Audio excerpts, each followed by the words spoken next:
चीन की जिस तरह की हरकतें रही हैं उसके मद्देनजर बहुत जरूरी हो जाता है कि हिंदुस्तान फूंक फूंक कर अपने कदम आगे बढ़ाए। मंजीत नेगी का हम सीधे रुख कर लेते हैं। राहुल ने विस्तार से जानकारी दी। मंजीत, और क्या बड़ी जानकारी निकलकर सामने आ रही है?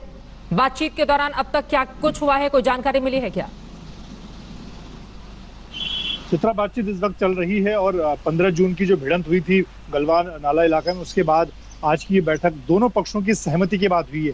यानी कि चीन ने भी इस बात को लेकर सहमति दी और इसीलिए आज कोर कमांडर के स्तर की जो सबसे बड़ी बातचीत इस वक्त हो रही है, इससे पहले भी ये बातचीत हुई है। और दो बातें भारत की तरफ से इस बातचीत से पहले चीन को साफ की गई थी कि इन दो बिंदुओं पर बातचीत होनी है।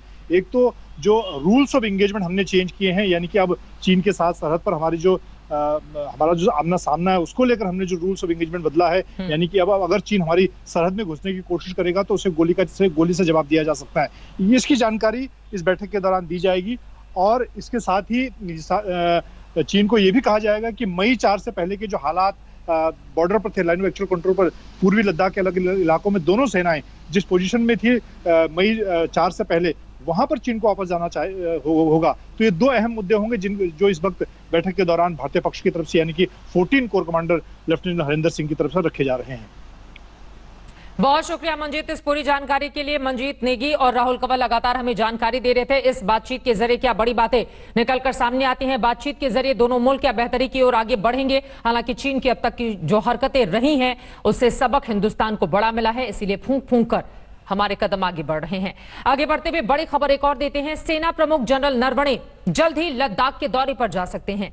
उम्मीद की जा रही है कि आर्मी चीफ इसी हफ्ते लद्दाख जाएंगे और ग्राउंड कमांडरों से मुलाकात कर हालात की समीक्षा करेंगे। एलएसी पर चीनी सैनिकों से खूनी संघर्ष के बाद इस दौरे को काफी ज्यादा अहम माना जा रहा है। 20 सैनिकों की शहादत के बाद सेना अलर्ट पर है। पूरे एलएसी पर चौकसी बढ़ा दी गई है। हिंदुस्तान की पूरी इस ओर तैयारी है ताकि चीन अगर कोई भी हरकत करता है तो उसका माकूल जवाब दिया जा सके। जनरल एमएम नरवणे जल्द ही कर सकते हैं लद्दाख का दौरा और यकीनन ये दौरा उनका काफी ज्यादा अहम होगा। एक तरफ जवानों से मुलाकात कर उनका मनोबल बढ़ाने, दूसरी तरफ हिंदुस्तान की तैयारियों का जायजा लेने के मद्देनजर अपने आप में बेहद महत्वपूर्ण ये दौरा। इधर ना समझौते की परवाह होगी ना संधियों का ख्याल रखा जाएगा। अगर गलवान जैसे हालात दोबारा बने तो हमारे जवान सीधे गोलियां चलाएंगे। सरकार ने सेना को खुली छूट दे दी है, कह दिया है कि अगर चीन हिमाकत पर उतरता है और हमारे जवानों की जिंदगी खतरे में पड़ती है तो सेना गोलियां दागने के लिए पूरी तरह से आजाद है। भारत माता సేవలో అమరులైనటువంటి సంతోష్ బాబు గారు గాని లేక మరో 19 మంది మన సైనిక సిబ్బంది గాని వాళ్ళ త్యాగాలు వృధా పోవు. తప్పకుండా ఏ లక్ష్యం కోసమైతే అమరవీరులయ్యారో ఆ లక్ష్య సాధనలో నరేంద్ర మోడీ గారి నాయకత్వంలో తప్పకుండా భారత ప్రభుత్వము ఈరోజు భారతీయ సైనికులకు అంటే ఇండియన్ ఆర్మీకి పూర్తి స్వేచ్ఛనిచ్చింది.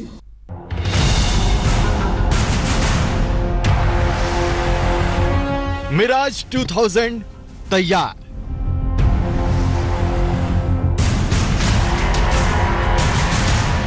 सुखोई 30S तैयार.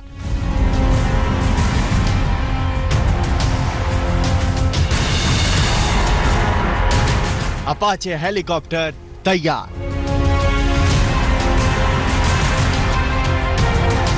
शिनूक चॉपर तैयार.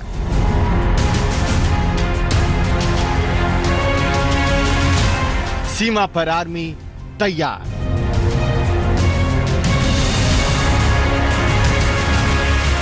समंदर में नेवी तैयार.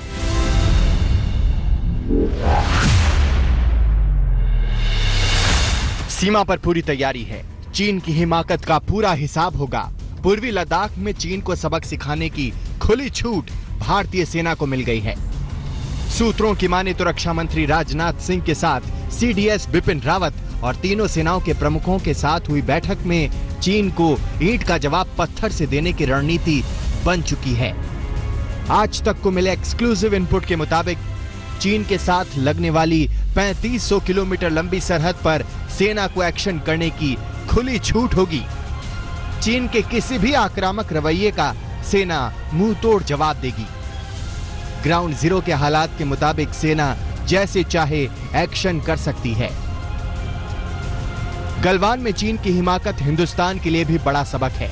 चीन ने समझौते की धज्जियां उड़ाई, हमारे निहत्थे जवानों की हत्या की, लेकिन अब ऐसा नहीं होगा। चीन ने गुस्ताखी की तो उसका जवाब गोलियों से दिया जाएगा। सूत्रों के मुताबिक सरकार की तरफ से सेना को कह दिया गया है कि गलवान जैसे हालात दोबारा बने तो सेना बेहिचक गोलियां चलाए। अगर चीन हिमाकत करता है तो गोलियों से उसका जवाब दिया जाए। जवानों की जिंदगी खतरे में पड़ती है तो प्रोटोकॉल की परवाह करने की जरूरत नहीं। फील्ड कमांडर जवानों को फायरिंग करने का आदेश दे सकते हैं। अभी तक प्रोटोकॉल्स के तहत भारत और चीन की सेनाएं फायरिंग नहीं करती थीं, लेकिन अब ये सोच बदली जा रही है, क्योंकि ये सोचा जा रहा है कि अगर दुश्मन की तरफ से ऐसा हमला हो जिसमें हमारे जवानों की जान जा सकती है तो फिर फायर करना शायद अनिवार्य हो। इसीलिए फील्ड कमांडर्स को ये बोल दिया गया है कि जैसा स्थिति चाहे वैसा ही वो करें और पीछे हटने की बिल्कुल मत सोचें। तो हिंदुस्तान अब सरहद और अपने जवानों की जिंदगी की रक्षा करेगा। चीन ने दशकों पुराने समझौते को आड़ बनाया तो उस दीवार को ध्वस्त कर दिया जाएगा।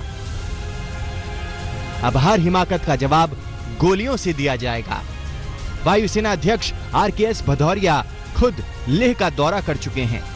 वायुसेना अध्यक्ष ये भी साफ कर चुके हैं कि 2020 के भारत का इरादा कितना फौलादी है। Security scenario in our region mandates that our armed forces remain prepared and vigilant at all times. The development at the LAC in Ladakh is a small snapshot of what we are required to handle at short notice. In spite of unacceptable Chinese action after agreements reached during military talks and resultant loss of life, all efforts are underway to ensure that the current situation at LAC is resolved peacefully. But it should be very clear that we are well prepared and suitably deployed. Modi सरकार ने सीमा के नियंत्रण का पूरा जिम्मा सेना पर छोड़ दिया है। सरकारी और नौकरशाही अड़चनों से सेना को मुक्ति दिलाने की कोशिश भी शुरू हो गई है। सेना को 500 करोड़ का इमरजेंसी फंड दिया जा रहा है। 500 करोड़ के फंड से सेना कोई भी हथियार खरीद सकती है। डिपार्टमेंट ऑफ मिलिट्री अफेयर्स की सलाह से हथियार खरीदे जाएंगे। फंड का मकसद खरीद में देरी की मुश्किलों को खत्म करना है। सेना ने इस फंड के इस्तेमाल से हथियार खरीदने की तैयारी शुरू कर दी है। 1993 से यानी 27 साल से भारत चीन के बीच सीमा विवाद पर समझौते हो रहे हैं। अब तक कुल 5 समझौते हो चुके हैं, लेकिन इन समझौतों को चीन हमेशा तोड़ता रहा। लेकिन अब उसे ये सब महंगा पड़ने वाला है। अभिषेक भल्ला के साथ मंजीत नेगी, दिल्ली आज तक। नमस्कार, मैं हूं अंजना ओम कश्यप। हमें उम्मीद है ये वीडियो आपको पसंद आया होगा। लेटेस्ट खबरों के लिए यूं ही देखते रहिए आज तक, और इस वीडियो के पसंद आने पर लाइक, शेयर एंड सब्सक्राइब करना ना भूलें।